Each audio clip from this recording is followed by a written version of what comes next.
This is the Project 2 presentation for Team 12 of Section 1, composed of Drew Payne, Daniel Seglio, Sahil Najmal, and Caleb James. This project dealt with the generation and storage of clean energy.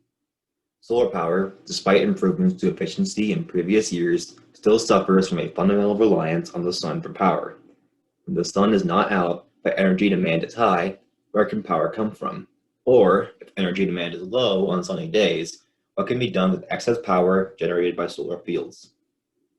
The main objectives are as follows. Design a hydropumping system to handle excess energy generated by a solar field for times when demand exceeds what the field can supply, or when supply exceeds demand. Select a location to build a hydropumping power system at considering various factors like potential, reservoir volume, land costs, and environmental/cultural significance of each site.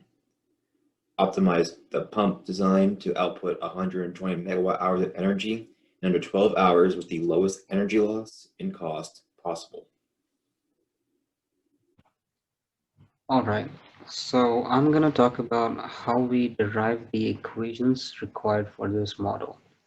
So for the first equation, the energy input is basically the addition of the energy output and all of the cumulative losses of energy in the system, which include turbine loss, friction loss up and down the pipe, bend loss both up and down the 30-degree and 60-degree bends, as well as the head loss. And that's how we derive this equation. Moving on, we have the mass equation. So the output energy is the potential energy at the given height minus all of the energy losses that I mentioned before. So we extrapolated this equation by factoring out the mass and bringing it to the other side of the equation. That's how we ended up with this. And next is the velocity upwards and the velocity downwards equations, which we simply derived by dividing the volumetric flow rate of the pump by the area of the cross-section of the pipe, which is pi r squared. And we end up with velocity in meters per second. Moving on to the inputs. As you can see, we decided to choose much better materials, mostly on the higher end, because we made it a point to prioritize the efficiency of the system over the total cost of construction. So, and another one of the decisions we made during the design process that signifies that is that we chose to submerge the reservoir half in the ground so we could have a good measure of height while also limiting wall construction costs. Moving on to the outputs, we ended up with an efficiency rate of 75.103% and a total cost of construction, which came to $517,676.77. In addition to the 517,000 completion cost that our group calculated, the potential maximum cost that it would take to remove any harmful chemicals detected in the vicinity of Site 1 approached a maximum value of $145,000, depending on the concentration and the amount of residue left in the area. We do not think that it is likely that we will have to spend this much. However, it is a good number to keep in mind when considering how cost-effective the design is overall. As for how the group decided on Site 1, we used a decision matrix considered in order of importance: efficiency, cost, and environmental or cultural concerns when deciding which of the three sites to choose. Ultimately, Site 1 won out as it was deemed the most efficient based on the effective volume that could be used, the cost indicated by the land preparation and the road access and other miscellaneous factors, and it posed the lowest amount of environmental or cultural concern among any of the three sites. When it comes to the actual design of the reservoir itself, we chose to have a cylindrical tank, 20 feet in height, but 10 feet submerged into the top of the plateau. 30 meters above the ground. So our effective height for our reservoir is 40 meters. And the reason we decided to submerge the tank partially was to reduce costs on the reservoir wall, because to construct a wall that was 20 meters tall would be about $300 per meter of wall, whereas a 10-meter tall wall was only about $94 in comparison. And so cutting wall costs by a third by only sacrificing 5 meters of an effective height was deemed as an acceptable loss when it came to cost. Ultimately, the success of the design was measured with the cost to efficiency ratio, which you can see in the middle here, this $689,289.10 per 100% efficiency. And this ratio, if the divergence between it and the ultimate completion cost was small, the group knew that it meant that our design was effective and that it displayed a high level of efficiency. And when considering the total cost of the design, it seems quite reasonable, especially when compared to Site 2 and Site 3. Site 3 in particular, the potential maximum cost to prepare the land near $250,000.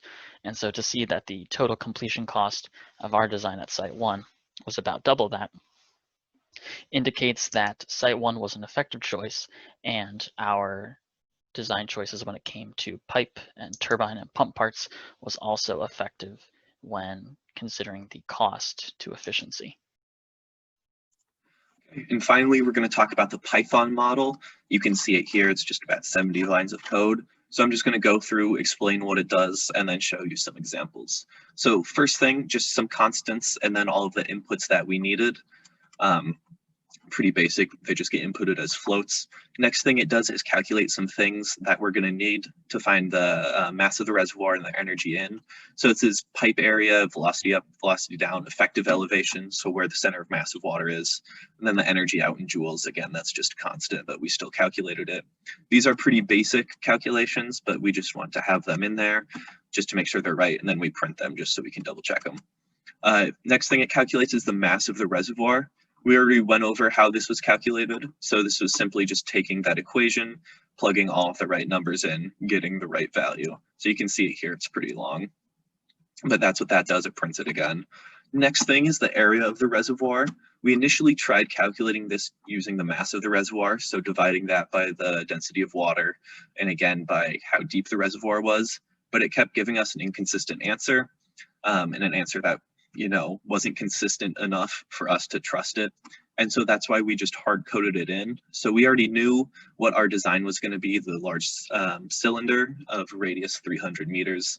And so we knew if the area of the reservoir was just going to be constant, we should just hard code that, make sure that the cost, because that influences that, make sure the cost is always accurate and everything else.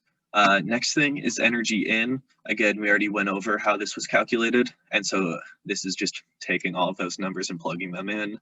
It's a lovely equation. It's so much fun writing that. So that calculates the energy in required in joules. So we convert that to megawatt hours and print that out so we can see it. We also find the efficiency just by dividing the energy out by the energy in. Next thing it does is time to fill and time to empty. These are actually the same in our model. Because we tried to keep both of them as close to 12 hours as possible. But since we have them separate here and they depend on the mass of the reservoir and the pump volume basically. So as long as we just change those, we can change those numbers. So that's everything to do with like energy and efficiency and all that kind of stuff. Next part of the code, this part deals with cost. So we found that one of the biggest cost factors was the wall height. So that's why we decided to, put a whole bunch of if statements, because we wanted to make sure that was accurate. So basically, we just found the perimeter. Our model was known. So we find the perimeter and then multiply it by how tall the wall is to find the total cost. Down here, we have some other costs that are just constant with Site 1. So the $40,000 for road access, land prep, so the area times 25 cents per meter squared. The $100,000, just stuff like that. Adds all of those together, tells us the total cost. That way we can see, we can compare the efficiency and the cost. So I'm just going to run this. I'm going to input all of the numbers we decided to use. what we found gave us the lowest cost for the best efficiency.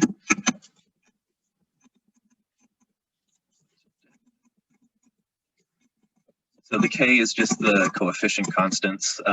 This one's for 30 degrees, this one's for 60 degrees. That's just what we chose for our model. And there you can see the output, or the energy input required would be 160 megawatt hours, 75% efficient. Takes just under 12 hours to fill. That's where we found it was most efficient.